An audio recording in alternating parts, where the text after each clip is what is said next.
नमस्कार देवियों और सज्जनों, मेरा नाम मुकुल देव रक्षपति है। आप लोग लाइव टाइम्स टीवी देख रहे हैं और इस समय पर हम विजय पाल जी के साथ यहां पर बैठे हुए हैं, जो हिमाचल प्रदेश कांग्रेस की यदि बात करें तो वहां पर हमारे बीच में इंटेलेक्चुअल सेल जो इनका है उसके चेयरमैन है।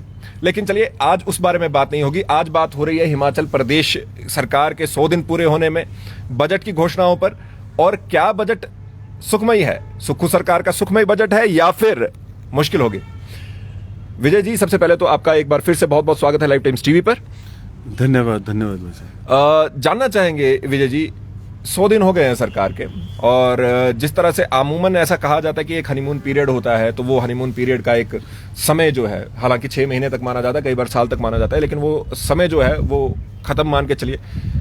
इस बीच में मुख्यमंत्री पहले ही दिन जब यहाँ पे शपथ लेते हैं, शपथ लेने से पहले भी पहले बालिका आश्रम जाते हैं, सुखाश्रय कोष की बात करते हैं, एक्शन मोड में दिखते हैं। लेकिन क्या ये एक्शन मोड दिखाने वाला है या हो भी रहा है? क्या कहेंगे? देखिए, जहाँ तक 100 दिन की उपलब्धियों की बात है, कल माननीय मुख्यमंत्री जी ने खुद प्रेस कॉन्फ्रेंस करके अपनी उपलब्धियां बताया है और पब्लिक रिलेशन डिपार्टमेंट ने सामग्री भी छापी है। लेकिन एक चीज़ बड़ी अच्छी है कि कर्ज लेने वाली सरकारें हमने बहुत देखी, लेकिन कर्ज के साथ प्रदेश की आमदनी बढ़ाकर कर्ज को कंट्रोल में रखने वाली सरकार ये पहली बार आई है।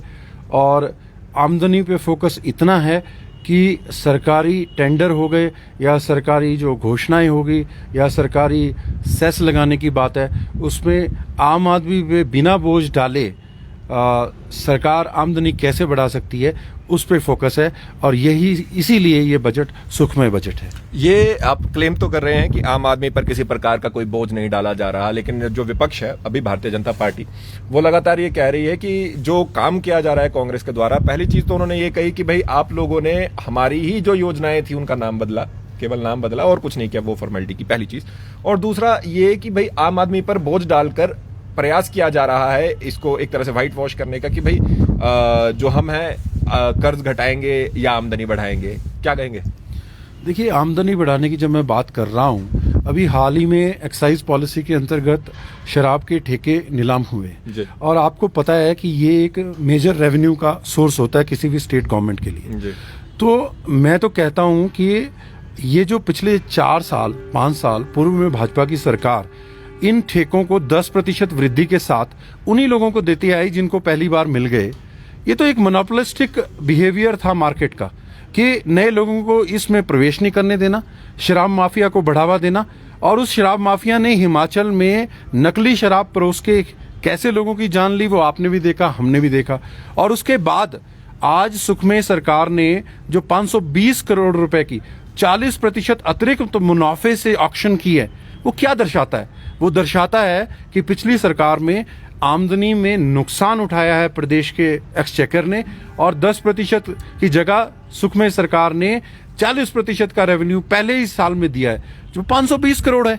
और ये एक घोटाले से कम नहीं है, मैं आपको बताता हूं, क्योंकि अगर उस वक्त भी ऑक्शंस हुई होती, ओपन ऑक्शंस हुई थी ट्रांसपेरेंसी के साथ, तो ये बजट कहीं का कहीं पहुंचता।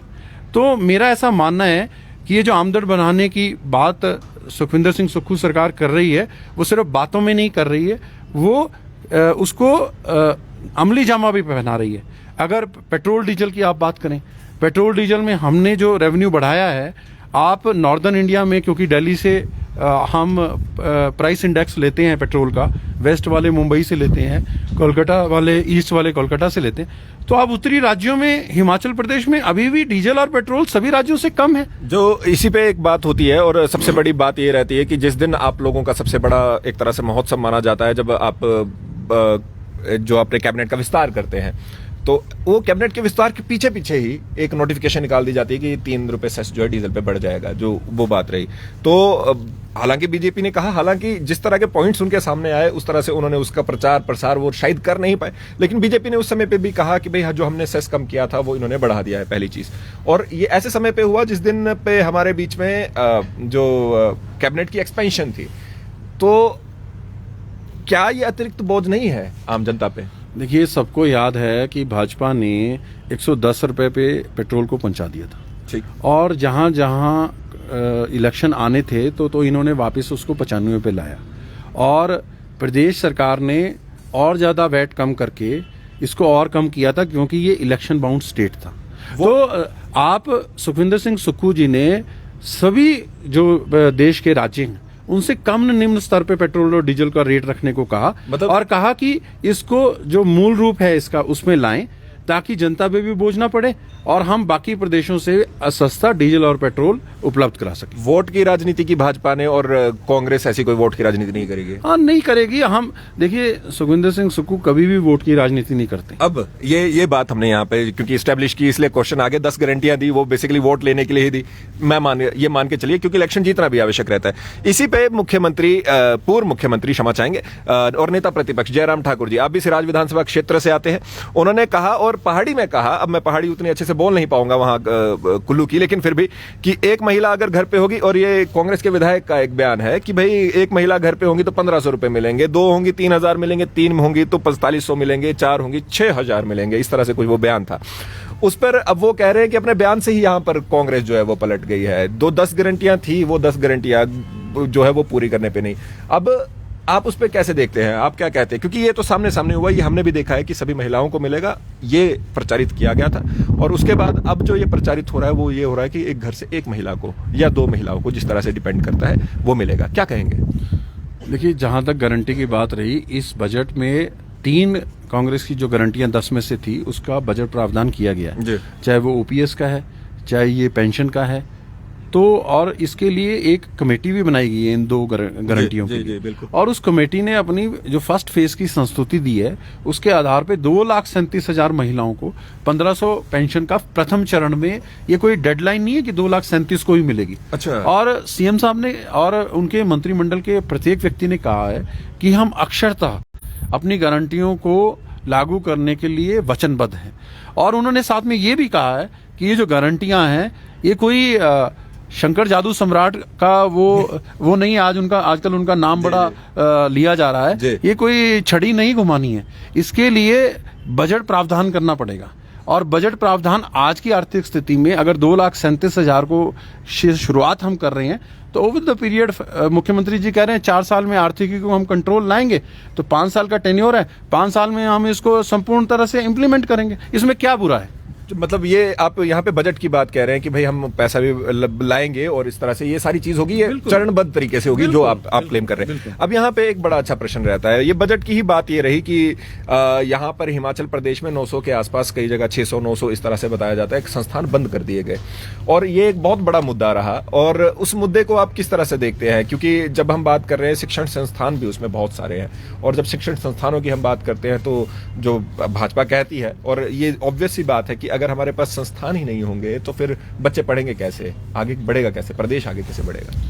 देखिए, कहीं ना कहीं जयराम जी को इस चीज की अनुभूति हो गई थी कि उनकी सरकार वापस नहीं आने वाली है। ठीक है।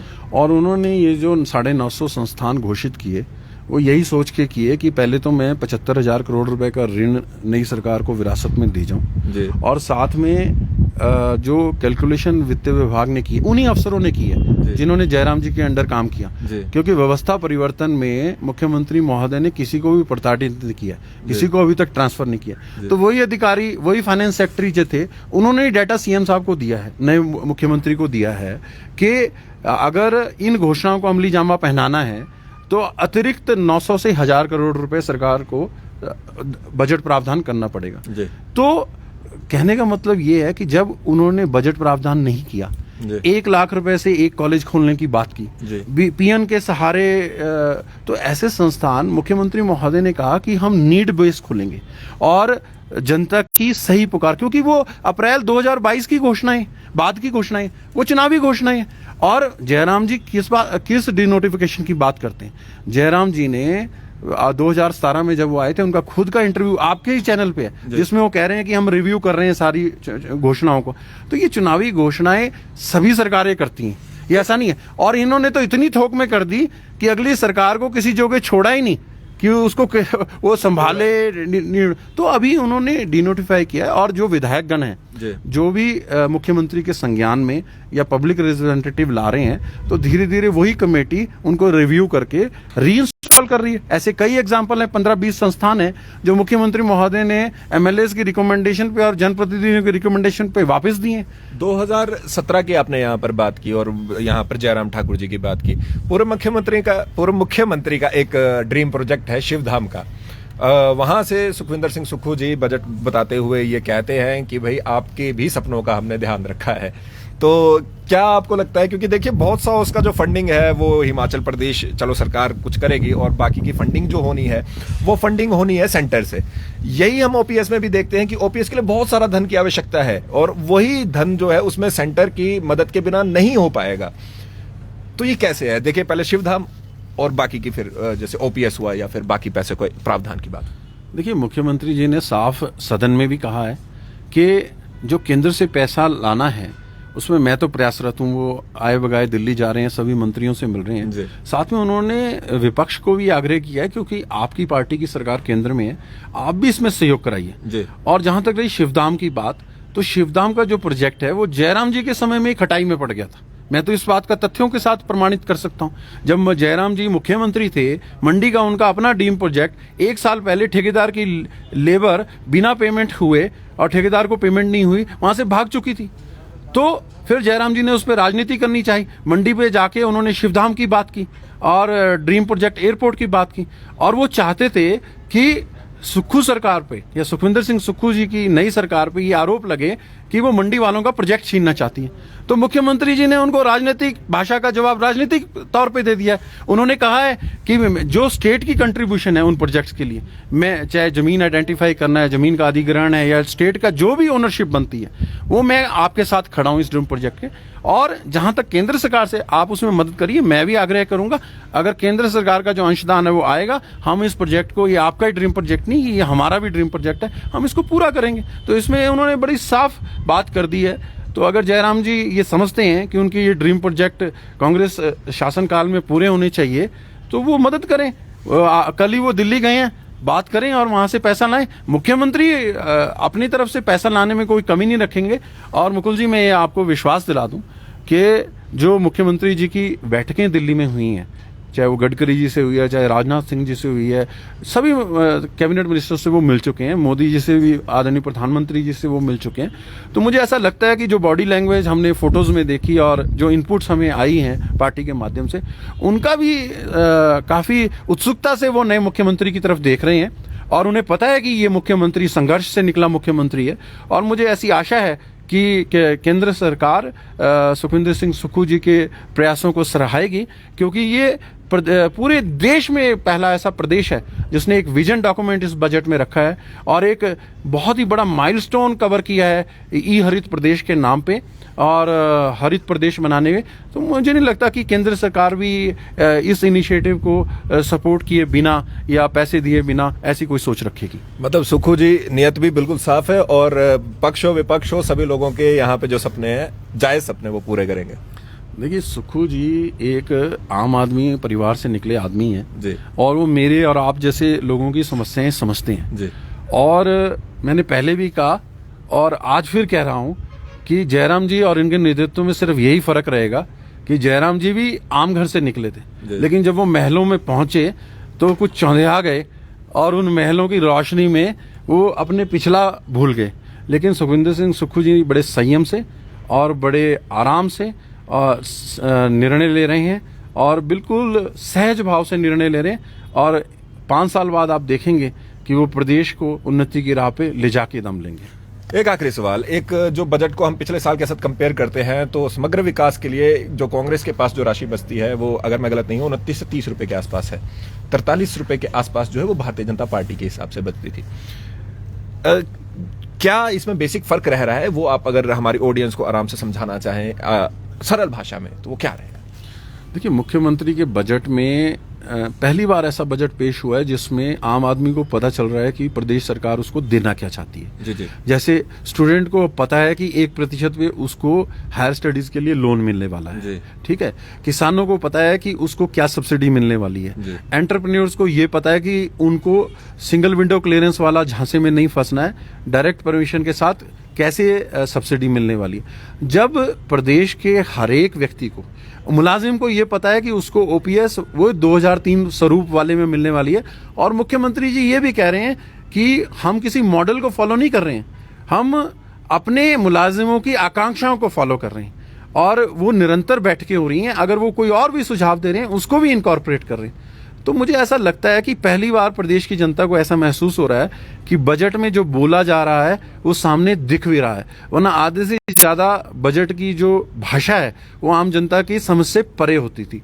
तो हर एक स्कीम को जनता अपने सामने देख रही है, और सभी डिप्टी कमिश्नर्स को और सभी प्रशासनिक अधिकारियों को ये इंस्ट्रक्शंस दी गई है कि शीघ्र अतिशीघ्र इन सब्सिडियों को और इन स्कीमों को और रिस्पेक्टिव डिपार्टमेंट के वेब पोर्टल्स में डाला जाए, इसका ये ई डिजिटाइजेशन किया जाए, ताकि उसको आम जन तक पहुंचाने में तेजी बरती जाए और लोग उसको असेस करके उस स्कीम का फायदा उठाएं।